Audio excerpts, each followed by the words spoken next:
Oke guys, ini adalah suatu perpulangan.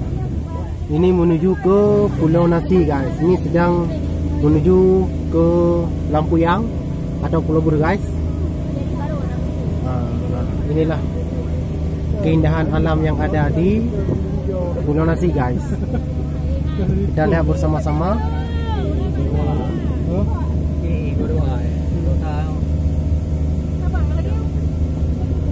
Sekarang itu Erlando guys, jangan lupa like dan subscribe channel untuk Aceh Fantosio, karena YouTube ini fokus sebarkan Aceh ke 5 benua, Amerika, Asia, Afrika, Eropa.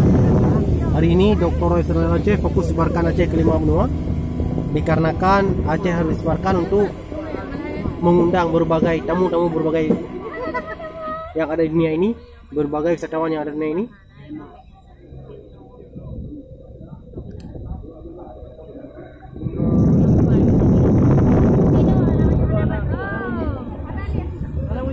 Lihat guys, inilah jalan di Pulau Nasi ini lebih besar daripada jalan negara Bandar Aceh guys.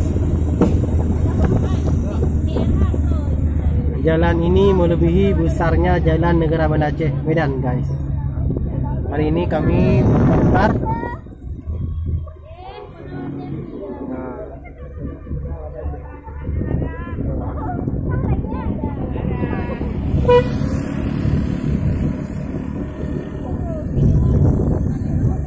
Suasana di sini guys seperti Sabang, tapi bukan Sabang. Seperti Sabang, tapi bukan Sabang. Di sini cuma ada 5 kampung, 5 kecil.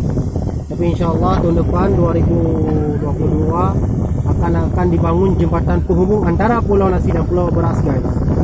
Pulau Beras. Suasana di sini guys seakan-akan kita sedang berada di Arkansas US, tapi bukan ya.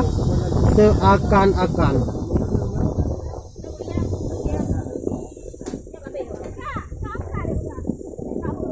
Ini guys.